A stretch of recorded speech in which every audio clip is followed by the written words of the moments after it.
Samantha Krebs, SAMANTHA KREBS. Okay, Ms. Krebs, similar to some of the things I've told the earlier witnesses, I'm going to go through the same with you. You're obviously a witness here under oath, so you're going to get questions from first your counsel and then from one of the prosecutors. We're not in a hurry. Take your time. Whether we get through your testimony this afternoon or if it spills over to tomorrow, don't worry about that. We've got plenty of time, and we don't want to be in a hurry. So don't feel rushed in any way. When you get a question, listen closely to the question. Make sure that it's fully out before you answer. When you get the question, only answer within the scope of the question. Don't volunteer anything extra. If the attorneys on either side want anything extra, they'll ask you a follow-up question. Do you understand that? Yes, Your Honor. All right. As I mentioned to the other witnesses, the chair you're on is on wheels, so you can move back and forth to stay close to the mic as needed. The mic is flexible, just like mine. As you kind of notice at times, sometimes there's a little pause if you drift away from it, or if you can't hear your voice project through the mic, through the sound system, you may have to repeat your answers. Do you understand that? Yes, Your Honor. If at any point there's an objection, hold off on your answer until I rule on the objection. How I rule on the objection may dictate whether or not you have to answer or not. At any point, if you need any additional water beyond the bottle of water you already have, the bailiff to your right, who will be back in his seat soon, will give you an extra bottle of water as needed. He'll bring that over to you. The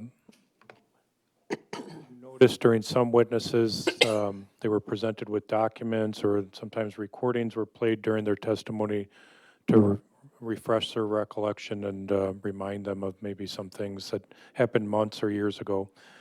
Not sure if that's going to happen during your testimony, but if it does, when something's presented to you, take your time and review it, whether it's a document or of audio or video. And then the attorney is supposed to follow up and ask you if that refreshes your recollection. So don't read anything out loud off the documents unless the judge directs you to do so. Do you understand that? Yes, Your Honor. All your answers need to be verbal, not any shaking of the heads or nodding of the heads. And do you have any questions for me? Not at this time, sir. All right, so I'm going to have you direct your attention over towards Ms. Rock. That's where we're going to start with, at least to start the afternoon. And then at some point, I'll have you direct your attention over to the prosecutor's table. Okay, Ms. Rock, go ahead with the witness, Samantha Krebs. Thank you. Samantha, can you hear me okay? Yes, I can hear you. We've heard a lot throughout trial talk about methamphetamine and drug use. It's true that you are an addict, That is correct.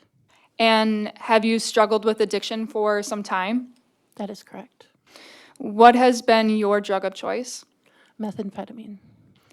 And we've heard a lot about Joseph Carnot, That is correct. and you knew Joey, correct? Yes.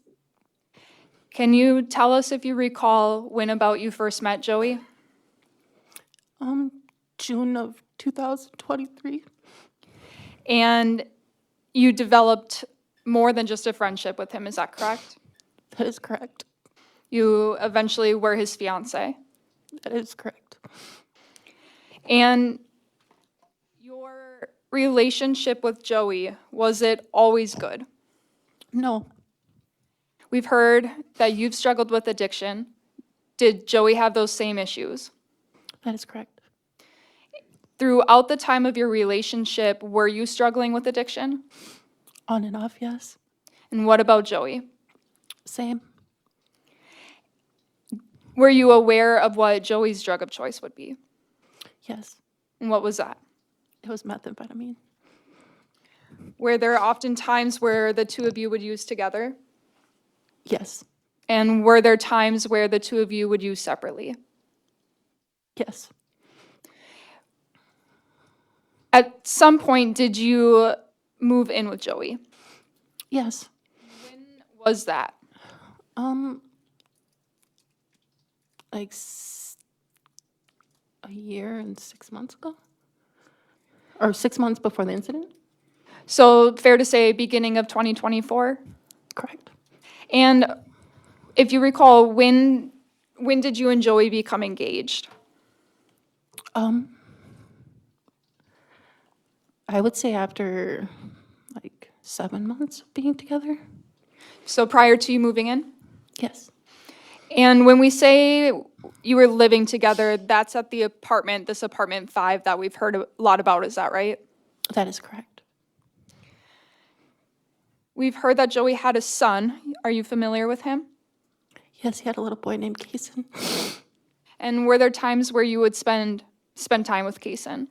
Yeah, I loved Cason. And Cason was important to Joey. Very important. Was it your intention on being a family with Joey and Cason? Yes,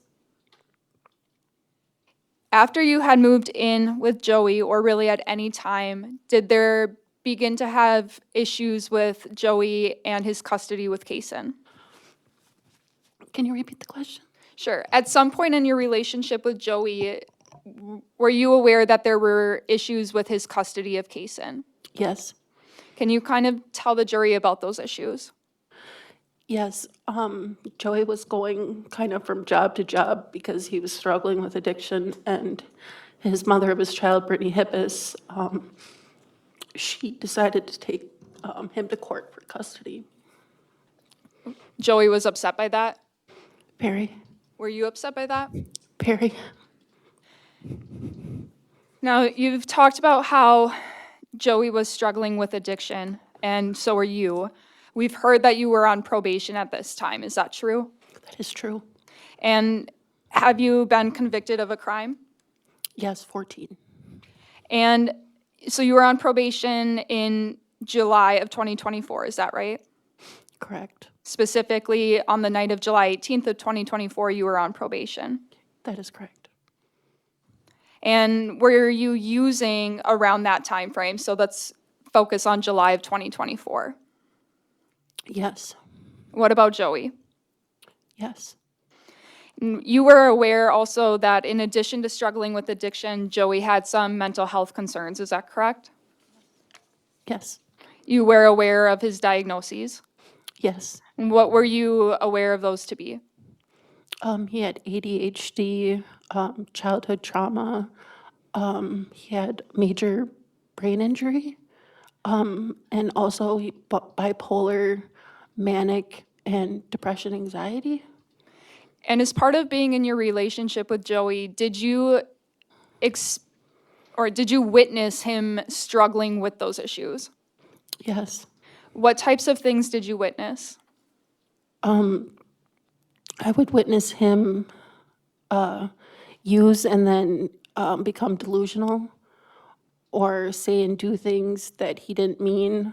Like, he would definitely take it out on his mother, I would say. When he was delusional? Yeah, if he would be on the phone with her, he would say things that later on we discussed that we had no idea what he was talking about. And were there times where you were aware of Joey being delusional and the police actually being called? Yes, we were at a motel in Wisconsin Rapids. When was this? It was in the summer, Of which year? 2024. Do you think it was pretty close in time to the night at issue here? Yes.